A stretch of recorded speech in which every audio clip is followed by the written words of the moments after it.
Last year, COPA90 and I visited the Seattle Sounders, whose fan base had become the talk of US sport.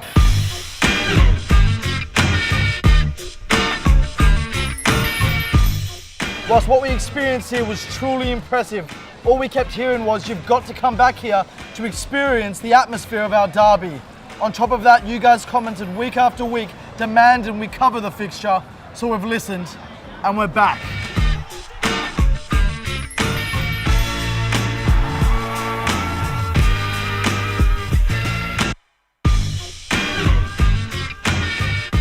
This time I'm visiting both cities, and whilst they're separated by over 170 miles, in US soccer terms, this is a local derby with its own history, prestige and rivalry. Through the years, there's always been some rivalry between Portland and Seattle, the Portland Buckaroos and Seattle Totems and the old hockey leagues, but nothing really would compare to what the Seattle-Portland soccer rivalry would become. There's a lot of history.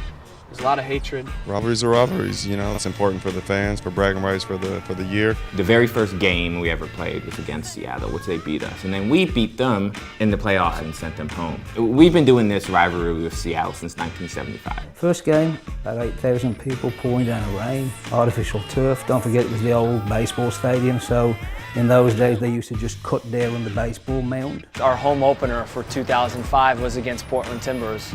You could tell something was different because our coach, Brian Schmetzer, was making sure that everyone was new in the locker room, knew what was different about this match. As a player, you love it. It's what it's all about. There's something special about when you beat your local rivals. It's just a melting pot when you play each other. It's just, it gets out of control sometimes.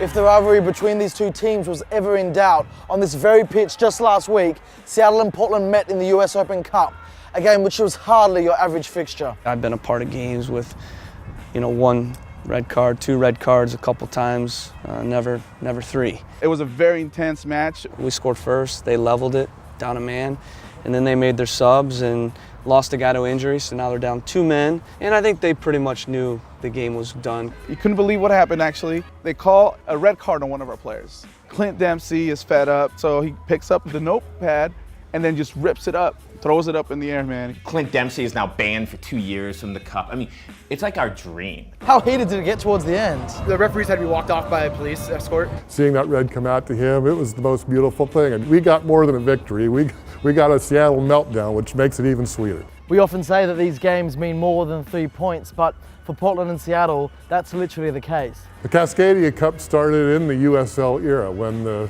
supporter groups of Seattle, Portland, and Vancouver got together and got this idea, let's have a competition amongst the 3.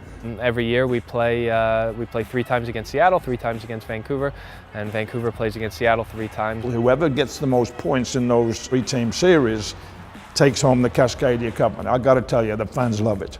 It was created by a friend of mine, and he and some supporters got together and came up with the idea of this Cascadia Cup. It's not sponsored by any corporate entity, it's not sponsored by the league, it's totally supporter group focused. The fact that it's owned by the fans and competed amongst the players for the fans, that's what makes it special. One of the keys to the success of this rivalry and US soccer in general are the fans, and there's no better example of this than here at S2, a 3rd division second team of the Sounders, of which these fans own 20%.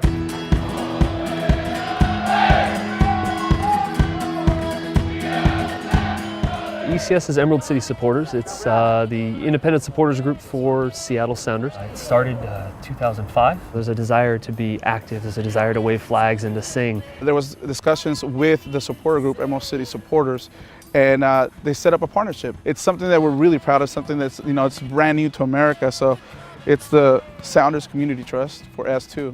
We feel like this is really important for the club to start developing young, at a young age. We know that across the world, that's really what the top clubs, top teams, and countries do. You don't have to be an ECS member to be in the ECS. You need to be there singing and supporting your team. There's being a fan and there's being a little bit more than a fan.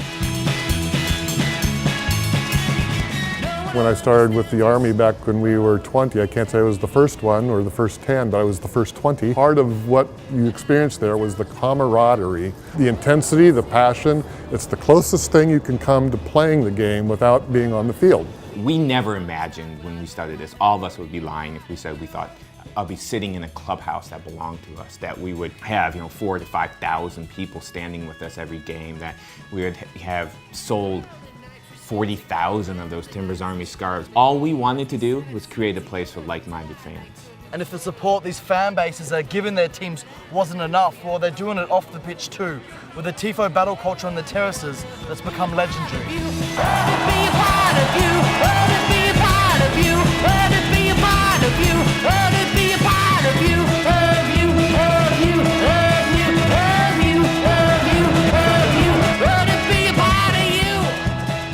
I think the tifos are one of the best parts of the rivalry. The importance of tifo in the rivalry is legendary. It sets the tone. There's a competition inside the lines, but there's somewhat of a competition outside the lines with which fans can be better. And the next installment of this battle, well, it goes up in the famous North End on Sunday, and we've been invited by the Timbers Army to come here to Providence Park before Derby Day and see how much work goes into making it.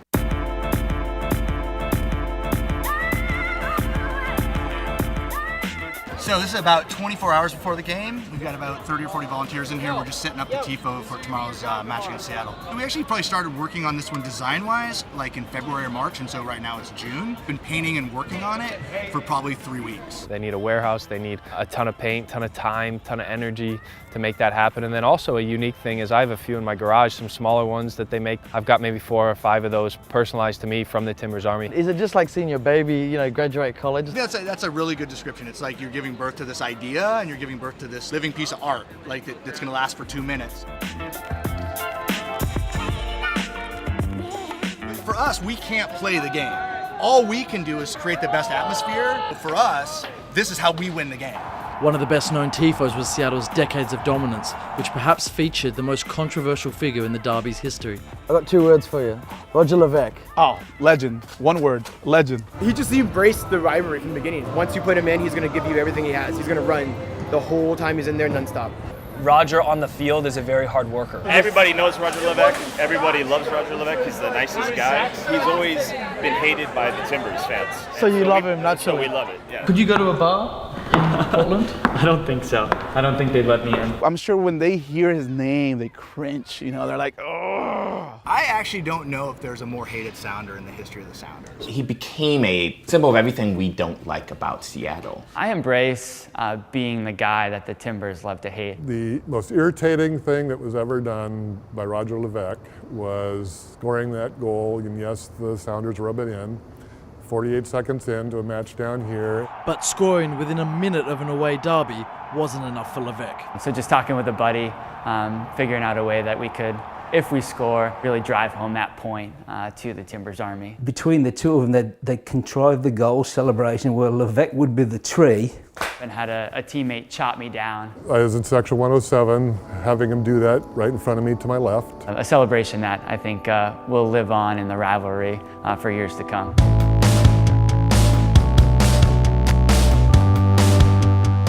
The incredible matchday atmospheres that the Timbers Army have created have made Portland the city I've always wanted to visit, and this is only enhanced by unique characters like Timber Joey.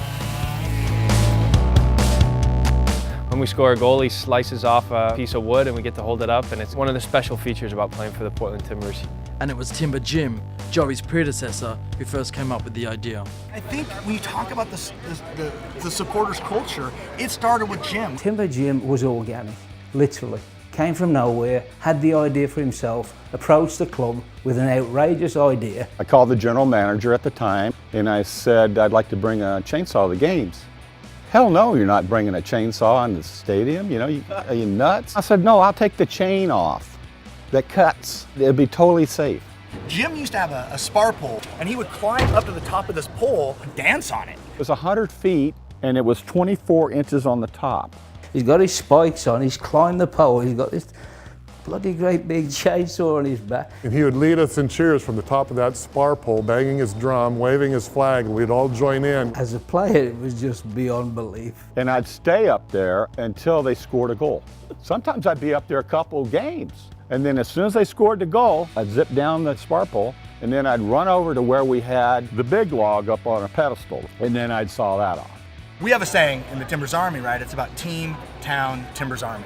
We support our team, we support our town, and then we support our fellow supporters to make sure that, you know, we're all taken care of. The 107 Independent Supporters Trust, named after Section 107, and that's our member services organization. So a small fee, $25 a year, and we take that money, we sell merchandise as well, t-shirts and scarves, and we use that to fund our tifo, but also to fund community efforts. So we do things like, we donated $50,000 to a local high school to rebuild their soccer pitch.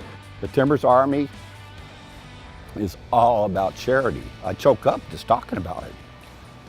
The things that they've done.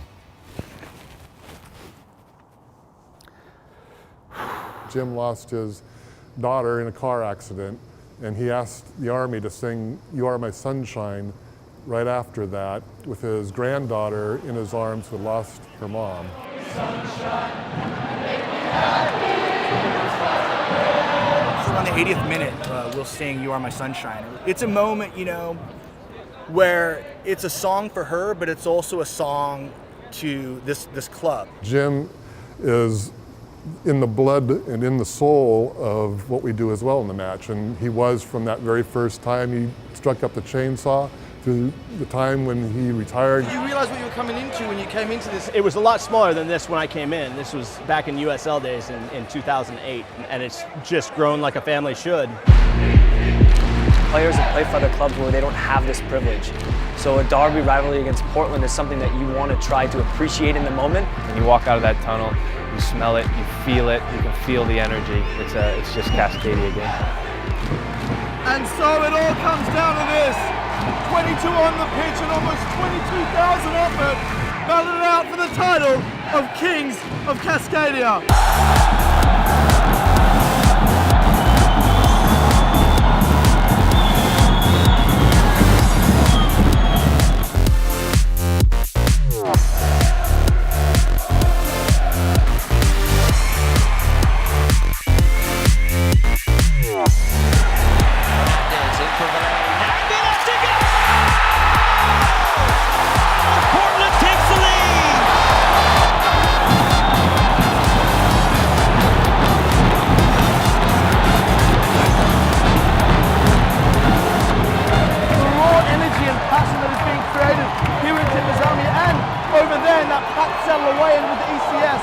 It's just relentless, and these scenes that they're creating, well, it can only be good for US soccer as a whole.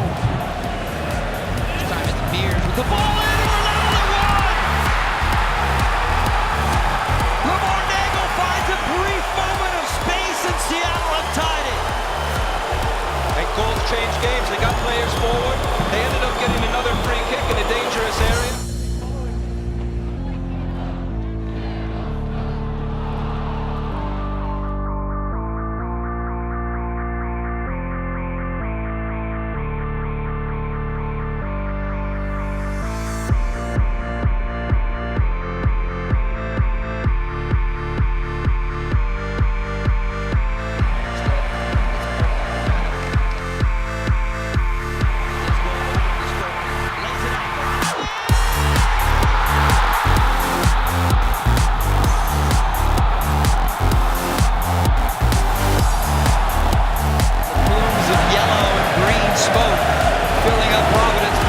Timbers take a 2-1 lead.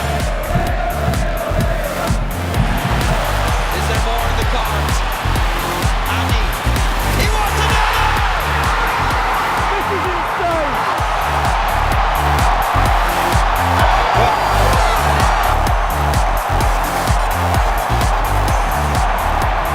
I don't know what just happened. I was on the COPA stage. Next thing I know, it's 3-1 to Portland, and it's just, look, it's anarchy. There's smoke. It's green and gold. You can't breathe.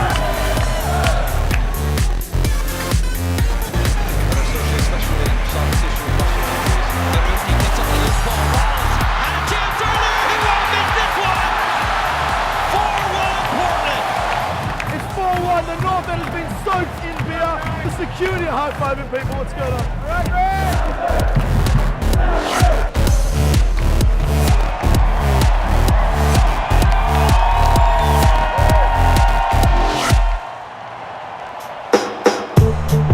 The scenes we saw there today, I mean, how do you describe that? That's just what our fans bring, especially for derby games. I played in the lower teams in big stadiums, but The fans here is just amazing. You know, what you see here, you never see it even in Europe. Without them, there is no Portland Timbers. There is no atmosphere that's world class.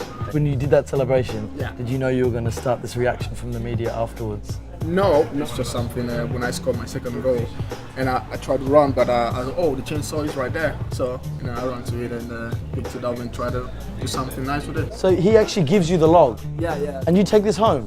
No, I don't take it home. I leave it here. You leave it here. We already knew that football had a huge presence in Seattle, and after that trip we knew a visit to Portland was essential. And the efforts we saw the Timbers Army put in before and during Derby Day exemplified this, as we saw a genuine fan base use their football club to celebrate their region in so many ways. And that's not forgetting the Seattle Sounders in the ECS, who, reminiscent of away sections that I've seen in Europe, completely packed out their bay and just did not stop singing for the complete 90 minutes. You know, it really makes you realize this is why Cascadia is not just the envy of US soccer, but US sport. If you enjoyed this video, make sure you like it, leave a comment down below and tell us where we should go next for Derby Days. And of course, subscribe to COPA90, where the game from England to Cascadia never stops.